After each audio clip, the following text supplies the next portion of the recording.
Hello दोस्तों, मेरा नाम अभय चक्रवर्ती है। आशा करता हूँ आप लोग अच्छे होंगे। आज हम इंडियन पॉलिटी की सीरीज को स्टार्ट करने जा रहे हैं। वो भी ऑब्जेक्टिव सीरीज होगी, जिसमें हम चैप्टर वाइज प्रत्येक चैप्टर के ऑब्जेक्टिव को देखेंगे।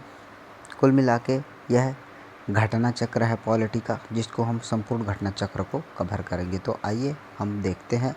पहला क्वेश्चन है कि निम्नलिखित में से किस अधिनियम में कलकत्ता में सर्वोच्च न्यायालय की स्थापना का प्रावधान जो है क्या है किया गया है। तो सर्वोच्च न्यायालय की स्थापना का प्रावधान वो भी कहाँ, कलकत्ता में किया गया है। तो कौन से अधिनियम के द्वारा किया गया है? तो ऑप्शन ए है रेगुलेटिंग एक्ट 1773, ऑप्शन बी पिट का भारत अधिनियम 1784, ऑप्शन सी चार्टर एक्ट 1813 या ऑप्शन डी चार्टर एक्ट 1833। तो इसका आंसर हो जाएगा ए, है ना, रेगुलेटिंग एक्ट 1773। ठीक है, तो इसमें हम देखते हैं कि 1773 के रेगुलेटिंग एक्ट में कलकत्ता में सर्वोच्च न्यायालय की स्थापना का प्रावधान किया गया था। याद रखिएगा, 1773 का अधिनियम था, लेकिन स्थापना 1774 में की गई थी। तो कलकत्ता में सर्वोच्च न्यायालय की स्थापना कब की गई थी? 1774 में की गई थी। सर एलिजा एम्पे इसके प्रथम मुख्य न्यायाधीश थे। तो क्वेश्चन आएगा, प्रथम मुख्य न्यायाधीश सर्वोच्च न्यायालय के कौन थे? तो एलिजा एम्पे इसके प्रमुख मुख्य न्यायाधीश थे। क्वेश्चन नंबर दूसरा, सर्वोच्च न्यायालय की स्थापना के संबंध में निम्नलिखित में से कौन सा कथन सही है? तो पहला कि कलकत्ता में सर्वोच्च न्यायालय की स्थापना 1773 के रेगुलेटिंग एक्ट के द्वारा की गई थी। बिल्कुल सही बात है। अभी हमने इसके जस्ट पहले पढ़ा था कि कलकत्ता में जो सर्वोच्च न्यायालय की स्थापना की गई थी वह 1773 के रेगुलेटिंग एक्ट के द्वारा की गई थी। दूसरा ऑप्शन है लेमेस्टेयर इस न्यायालय के प्रथम मुख्य न्यायाधीश थे। क्या? गलत। अभी हमने पढ़ा था कि इसके प्रथम मुख्य न्यायाधीश एलिजा एम्पे थे। तो इसका आंसर केवल और केवल एक हो जाएगा। तो आइए देखते हैं, केवल एक आंसर है। इसके बाद क्वेश्चन नंबर 3, सूची 1 को सूची 2 से सुमेलित करना है। ए, नियंत्रण परिषद की स्थापना किस अधिनियम के द्वारा की गई थी? सर्वोच्च न्यायालय की स्थापना किस अधिनियम के द्वारा की गई थी? और इंग्लिश मिशनरियों को भारत में कार्य करने की अनुमति और गवर्नर जनरल की परिषद में जो है क्या है, गवर्नर जनरल की परिषद में कानूनी सदस्य की नियुक्ति किस अधिनियम के द्वारा की गई थी? तो इसमें क्या हो जाएगा कि नियंत्रण परिषद की स्थापना की बात करें तो ए का जो हो जाएगा, यह हो जाएगा जो है क्या है, नियंत्रण परिषद की स्थापना की बात करें तो यह पिट्स का भारतीय अधिनियम 1784, पिट्स का भारतीय अधिनियम 1784 जो है क्या करता है, नियंत्रण परिषद की स्थापना करता है। इसका भी हो जाएगा कि सर्वोच्च न्यायालय की स्थापना जो है अभी हम पढ़ के आ रहे हैं अधिनियम 1773 के अधिनियम से। कब स्थापना की गई थी? स्थापना तो 1774 में की गई थी, लेकिन जो अधिनियम था वह 1773 का था। सी है इंग्लिश मिशनरियों को भारत में कार्य करने की अनुमति, तो इसका चार्टर अधिनियम 1813 हो जाएगा। गवर्नर जनरल की परिषद में कानूनी सदस्य की नियुक्ति, चार्टर अधिनियम 1833। इसका आंसर हो जाएगा जो है क्या है, इसका आंसर हो जाएगा बी।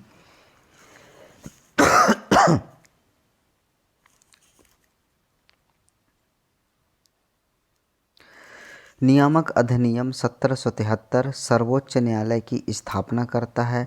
पिट्स का भारतीय अधिनियम 1784 जो है नियंत्रण परिषद की स्थापना करता है। चार्टर अधिनियम जो 1813 है इंग्लिश मिशनरियों को भारत में कार्य करने की अनुमति प्रदान करता है, तथा चार्टर अधिनियम 1833 गवर्नर जनरल की परिषद में कानूनी सदस्य की नियुक्ति से संबंधित है। क्वेश्चन नंबर 4, निम्नलिखित में से किससे किनसे भारत में अंग्रेजी शिक्षा की नींव पड़ी? तो किससे भारत में अंग्रेजी शिक्षा की नींव पड़ी? तो 1813 का चार्टर एक्ट से, journal committee of public instruction 1823, प्राच्यविद एवं आंग्लविद विवाद। तो इसका आंसर क्या हो जाएगा?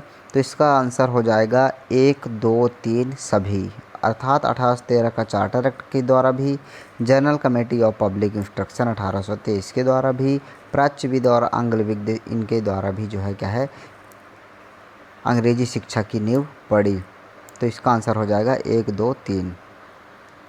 चूँकि ईस्ट इंडिया कंपनी ने ओरिएंटल शिक्षा की प्रचलित प्रणाली को हतोत्साहित किया, पश्चिमी शिक्षा और अंग्रेजी भाषा को बढ़ावा दिया। 1813 के चार्टर अधिनियम में भारत में शिक्षा के प्रसार के लिए प्रति वर्ष 1 लाख रुपए खर्च करने के प्रावधान को अपनाया गया। 1823 ईस्वी में journal committee of public instruction का गठन किया गया, जिसकी जिम्मेदारी शिक्षा के लिए 1 लाख रुपए देने की थी। समिति ने 10 यूरोपीय सदस्य शामिल थे, जिसके अध्यक्ष लॉर्ड मैकाले थे। इसके बाद governor general Lord William Cavendish batting 1828 से 1835 ईस्वी के शासनकाल में 7 मार्च 1835 को लॉर्ड मैकाले के प्रस्ताव को स्वीकृत कर भारत में अंग्रेजी शिक्षा को उच्च शिक्षा का माध्यम का मान दिया गया। भारत में आंग्ल शिक्षा के समर्थकों के नेता ट्रेविलियन थे। कौन थे? ट्रेविलियन थे। जबकि H.T. प्रिंसेप जो थे प्राच्य शिक्षा के समर्थकों के नेतृत्वकर्ता थे। नेक्स्ट क्वेश्चन है, किस अधिनियम के द्वारा ब्रिटिश संसद ने चाय और चीन के साथ व्यापार को छोड़कर ईस्ट इंडिया कंपनी के भारत के साथ व्यापारिक एकाधिकार को समाप्त कर दिया? किस अधिनियम के द्वारा, है ना? एक बार और पढ़ते हैं क्वेश्चन कि किस अधिनियम के द्वारा ब्रिटिश संसद ने चाय और चीन के साथ व्यापार को छोड़कर ईस्ट इंडिया कंपनी के भारत के साथ व्यापारिक एकाधिकार को समाप्त कर दिया? चार्टर अधिनियम 1813, चार्टर अधिनियम 1833, चार्टर अधिनियम 1853, चार्टर अधिनियम 1873। तो इसका आंसर हो जाएगा ऑप्शन नंबर ए, चार्टर अधिनियम 1813। चार्टर अधिनियम 1813 की बात करें तो 1813 के चार्टर अधिनियम के माध्यम से ब्रिटिश संसद ने चाय और चीन के साथ व्यापार को छोड़कर ईस्ट इंडिया कंपनी के भारत के साथ व्यापारिक एकाधिकार को समाप्त कर दिया था। जबकि 1833 के चार्टर अधिनियम के द्वारा कंपनी के समस्त व्यापारिक कार्य समाप्त कर दिए गए तथा भविष्य में कंपनी को केवल राजनीतिक कार्य ही करने थे। क्वेश्चन नंबर 6, चार्टर एक्ट 1813 के संबंध में निम्नलिखित कथनों पर विचार कीजिए। 1813 का चार्टर एक्ट, ठीक है। तो पहला ऑप्शन है, इसने भारत में ईस्ट इंडिया कंपनी के व्यापार के एकाधिकार को चाय का व्यापार तथा चीन के साथ व्यापार को छोड़कर समाप्त कर दिया। क्या सही बात है? दूसरा ऑप्शन है, इसने कंपनी के द्वारा अधिकार में लिए गए भारतीय राज्य क्षेत्रों पर ब्रिटिश राज या क्राउन की संप्रभुता को सुदृढ़ कर दिया। ऑप्शन जो है 3 है, भारत का राजस्व अब ब्रिटिश संसद के नियंत्रण में आ गया। तो इसका आंसर जो है क्या हो जाएगा? इसका आंसर हो जाएगा ऑप्शन नंबर ए, केवल 1 और 2। 1 और 2 में क्या है? 1 और 2 में है कि इस 1813 के संबंध में क्या है कि 1 और 2 है, ये और ये। इसने भारत में ईस्ट इंडिया कंपनी के व्यापार एकाधिपत्य को चाय का व्यापार तथा चीन के साथ व्यापार को छोड़कर समाप्त कर दिया।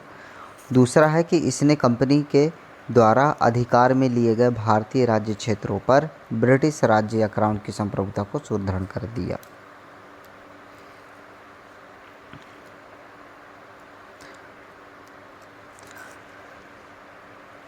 चार्टर एक्ट 1813 चार्टर एक्ट 1813 द्वारा ब्रिटिश ईस्ट इंडिया कंपनी का व्यापारिक एकाधिकार चीन और चाय के व्यापार पर एकाधिकार बना रहा है। याद रखिएगा, चीन और चाय के व्यापार पर एकाधिकार बना गया, बाकी पूरे जो भी व्यापारिक अधिकार थे तो कंपनी के इंग्लैंड के द्वारा छीन लिए गए, क्राउन के द्वारा। ठीक है, तो क्या कर दिया गया, 1813 के द्वारा ब्रिटिश ईस्ट इंडिया कंपनी का व्यापारिक एकाधिकार समाप्त कर दिया गया, लेकिन चीन के साथ चाय का व्यापार उसको कायम रखा गया। साथ ही इस एक्ट के माध्यम से कंपनी द्वारा अधिकृत भारतीय राज्य क्षेत्रों पर ब्रिटिश क्राउन की संप्रभुता को सुदृढ़ भी किया गया। इस एक्ट से हालांकि कंपनी को आगे 20 वर्षों के लिए इन क्षेत्रों का एकाधिकार और राजस्व सौंपा गया, तथापि यह ब्रिटिश क्राउन की संप्रभुता के प्रतिकूल नहीं होना था। इस प्रकार प्रश्नगत कथन 1 और 2 सही हैं, परंतु कथन नंबर 3 सही नहीं है, क्योंकि भारत का राजस्व 1858 ईस्वी के अधिनियम के द्वारा ब्रिटिश संसद के सीधे नियंत्रण में लाया गया, जब ब्रिटिश कैबिनेट मंत्री के अधीन सेक्रेटरी ऑफ स्टेट का पद बना तथा विशेषकर राजस्व प्रशासन में उसकी सहायता के लिए काउंसिल ऑफ इंडिया का गठन किया गया।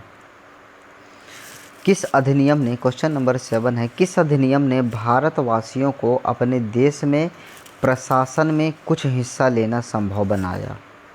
किस अधिनियम के द्वारा? तो 1833 का अधिनियम, 1853 का अधिनियम, 1858 का अधिनियम या 1861 का अधिनियम? तो इसका आंसर हो जाएगा option number A, charter act 1833। Charter act 1833 जो है ये क्या कहता है? तो चार्टर एक्ट 1833 की धाराओं में सबसे महत्वपूर्ण संख्या 887 थी, जिसमें यह कहा गया था कि किसी भी भारतीय अथवा क्राउन को देशज प्रजा को अपने धर्म, जन्म स्थान, वंशानुगत, वर्ण अथवा इनमें से किसी एक कारणवश कंपनी के अधीन पद अथवा सेवा के अयोग्य नहीं माना जा सकेगा। तो कालांतर में राजनीतिक आंदोलन में 1833 एक्ट की यह धारा प्रशासन में भागीदारी हेतु मुख्य आधार बनी। तो इसका आंसर हो जाएगा ऑप्शन नंबर ए। चूँकि क्वेश्चन क्या था कि भारतवासियों को अपने देश के प्रशासन में कुछ हिस्सा लेना संभव था, तो कौन सा था? Charter act 1833। चूँकि यह कौन सा हिस्सा हमारे पास आ गया कि इसकी एक धारा थी, 87 धारा थी, जिसमें यह कहा गया था कि धर्म, जाति, वंश, लिंग, जन्म स्थान, वंश, है ना, कलर के आधार पर कोई भी भेदभाव नहीं किया जाएगा, है ना। कंपनी के अधीन पद को स्वीकार करने के लिए उसको अयोग्य नहीं ठहराया जाएगा।